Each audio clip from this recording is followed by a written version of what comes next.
Hey guys, how are you doing? I hope आप अच्छे होंगे।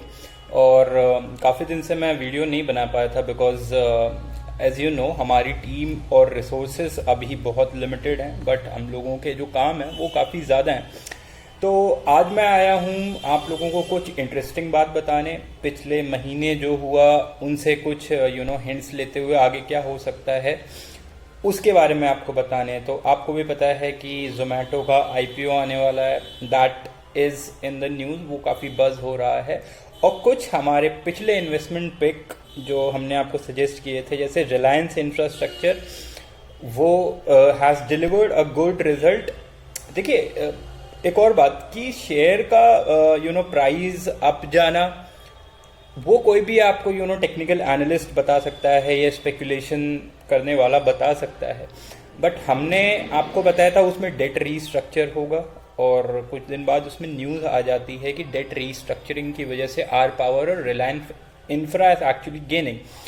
तो क्योंकि इंडिया में कहानियाँ बहुत प्रसिद्ध हैं और हमारे धार्मिक ग्रंथ भी पुराण हैं, तो और जैसा कि मैंने देखा कि अभिषेक कर का जो यूट्यूब चैनल है, तो he is actually has found a very good way to narrate whatever happens in market via story.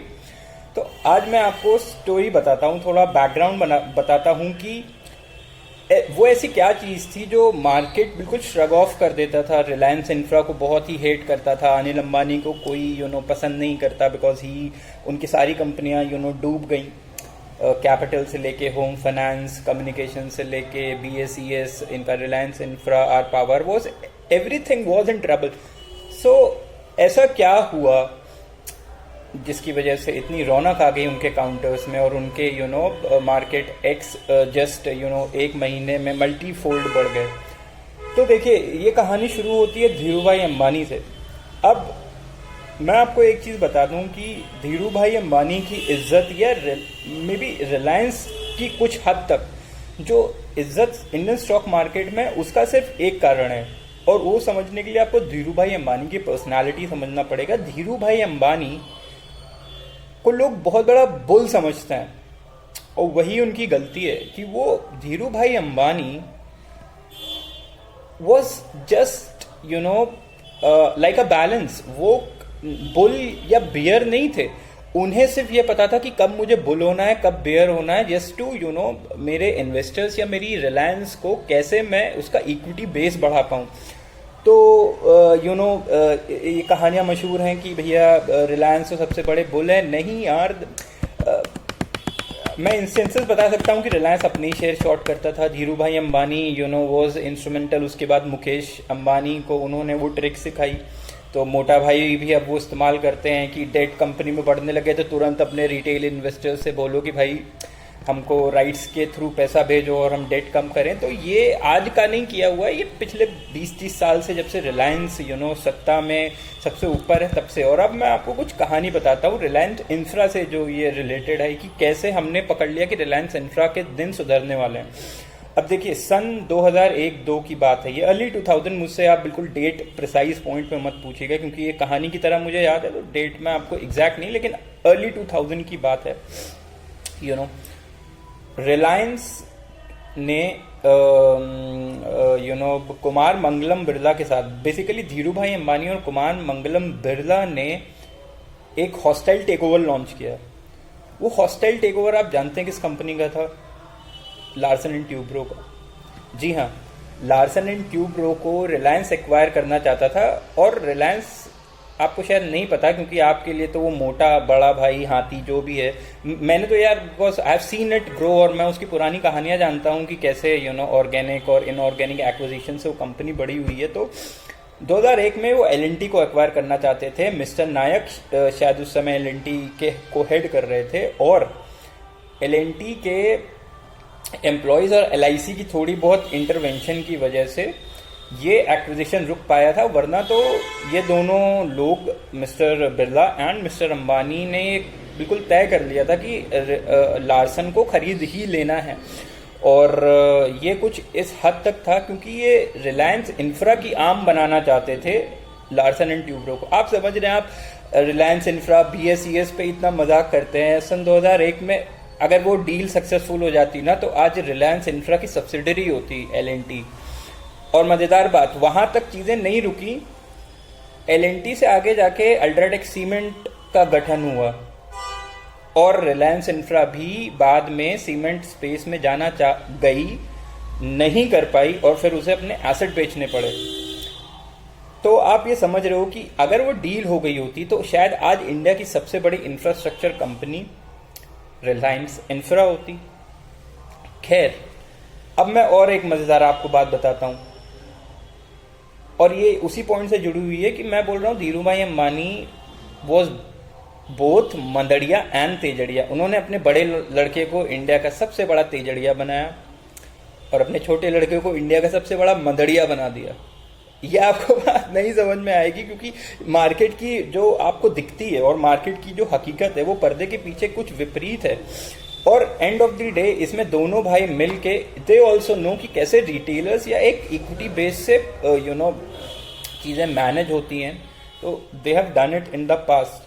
तो मुझे एक चीज़ ये पता थी कि जो हमने रिलायंस इंफ्रास्ट्रक्चर या फिर उनको आर पावर को रिकमेंड किया तो उसका मुझे ये कारण पता था कि इनके पास जो इन्वेस्टर्स पूल है या जो एग्जिस्टिंग टाई अप हैं या जो एग्जिस्टिंग एसेट्स हैं वो रिलायंस इंफ्रा की अगर आप बुक पे 90-95% हेयर कट भी लेते हो ना बैलेंस शीट पे पूरी रिलायंस इंफ्रा की और आर पावर की, इवन जो उनका मार्केट कैप है, अब यार अगर 100 रुपए की चीज़ तुम्हें 2-3 रुपए 5 रुपए में मिल रही है, ठीक है, और इतना ही तुम्हें पता है कि यार बैंक्स भी मतलब एक्सट्रीम केस में हेयर कट ले रहे हैं, तो ये कोई स्पेकुलेशन मैंने आपको नहीं कराई है, ये मैंने मतलब हमने स्पेकुलेशन नहीं करी है, हमें इतिहास पता और हमें पता था कि देखो मैं आपको एक और बात बता दूं, ये जो आप वेस्टर्न नॉलेज इस्तेमाल करते हैं, ratios, Warren Buffett, Peter lynch और दुनिया भर का, देखो मैं आपको एक बात बता दे रहा हूँ, वो आइडियल कंडीशंस के लिए वो बहुत सिचुएटेड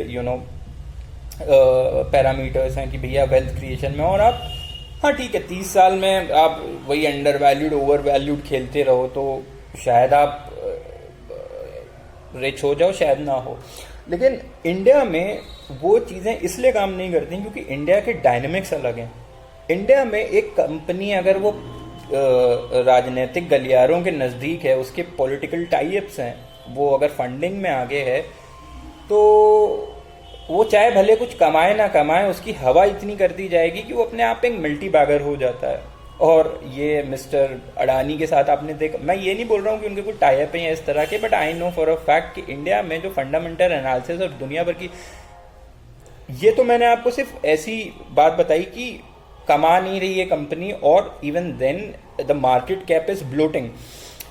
इसी के इतर एक चीज़ थी कि कंपनियां ऐसी भी हैं जो कमा रही हैं, डेट में रील होने लगी थी, लेकिन उनका डेट ऐसा है कि अगर एसेट बेच दो या एसेट मोनेटाइज कर दो तो आज के लो इंटरेस्ट रेट ज़माने में कोई भी फॉरेन फंड आके उसमें दिलचस्पी दिखाएगा। आपको सिर्फ उस अपॉर्चुनिटी को आइडेंटिफाई करना आना चाहिए। अब काफ़ी लोग इसमें ये बोल सकते हैं यार ये तो बुल रन है, कोई भी कूड़ा स्टॉक चल रहा है, तो आपको एक बात समझनी पड़ेगी, whenever we get into particular research, हमें हेटेड ही पसंद है, हमें कूड़ा ही पसंद है, क्योंकि वी नो कि कूड़े के ढेर में किसका इतिहास कैसा है और कौन आगे जाके अभी क्या हुआ, रिलायंस ने बोल दिया कि हम ऑल्टरनेट एनर्जी में आएंगे, तो आपको क्या लगता है कि वो किसके साथ टाई अप करेंगे?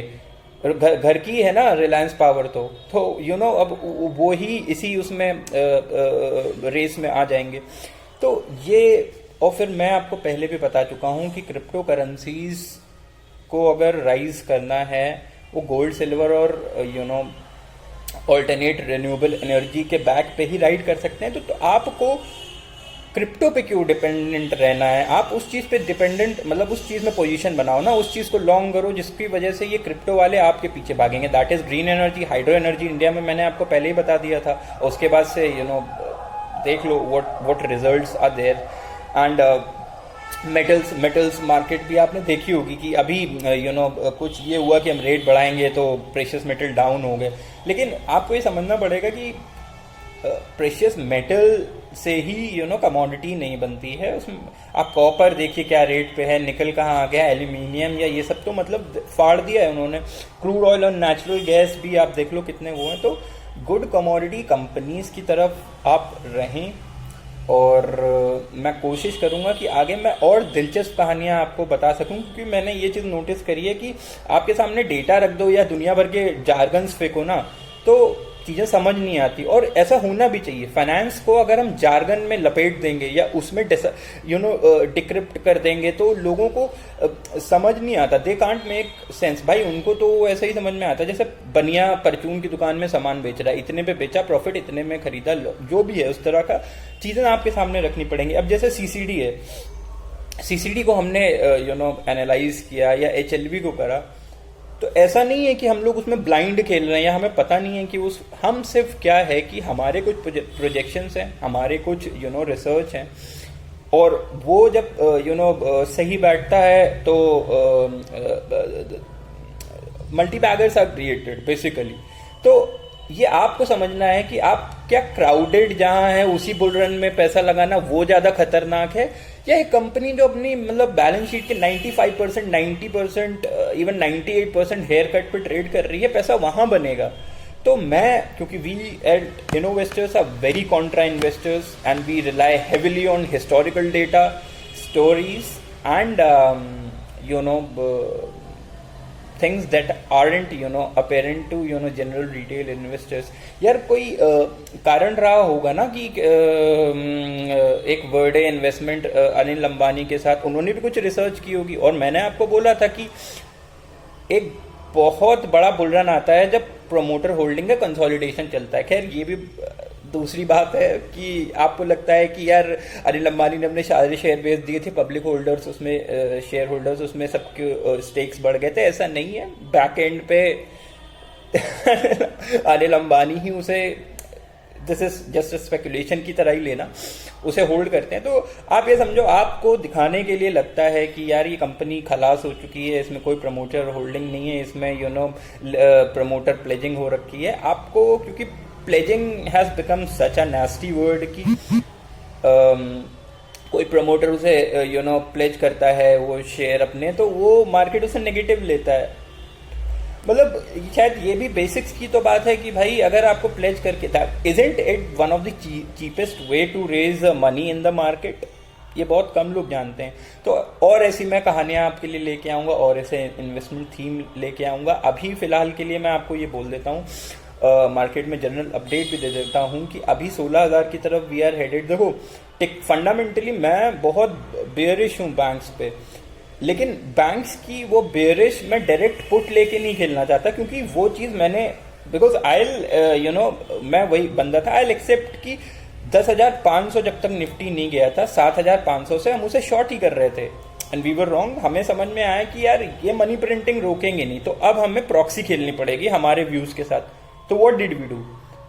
बैंक्स लूज कर रहे थे तो हमने कमोडिटी बुल रन खेल लिया।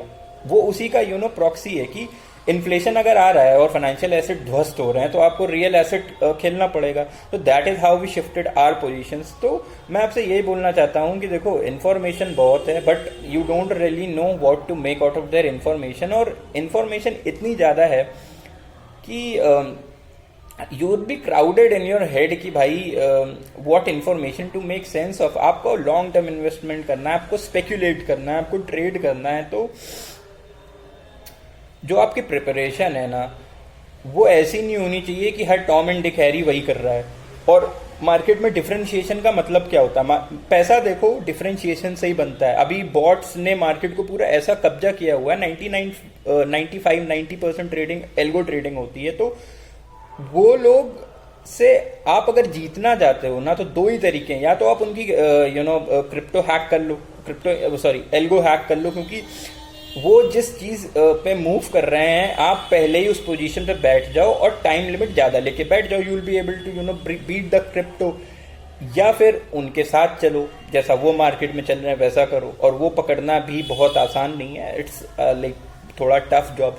तो वी एट इनोवेस्टर्स हम यही डिफरेंट चीज देखते हैं। उसके अलावा हमें हिस्टोरिकल पक्ष भी पता होता है चीज़ों का। तो इसीलिए हम आपके लिए जो स्टॉक्स लेके आते हैं हम उसमें खुद इन्वेस्ट करते हैं, एक हेज फंड की तरह ही है।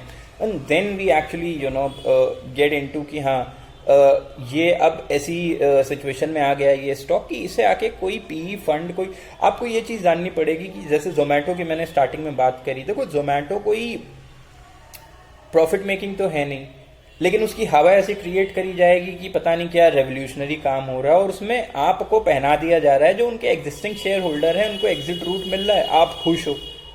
तो मुझे उससे कोई इशू नहीं है, वो लाए जोमेटो का इशू और दुनिया भर की चीज़ें करा डालें, मैं अलग चीज़ क्या कहते हैं, हम कैफ़े कॉफ़ी डे खरीद लेंगे, हम फूड स्टॉक्स खरीद लेंगे, क्योंकि अगर एग्रीगेटर जोमेटो है तो वो हमसे खरीदे।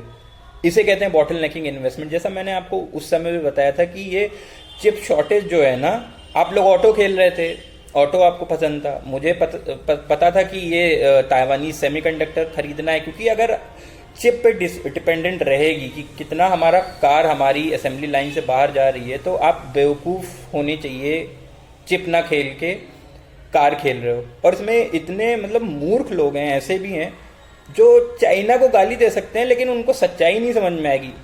भाई ये आप डिसाइड कर लो कि आपको मुनाफा प्रिय है या फिर ये जो रेटरिक मार्केट क्रिएट करता है कि चाइना प्रोडक्ट बैन कर दो या ये बेवकूफ़ी कर दो।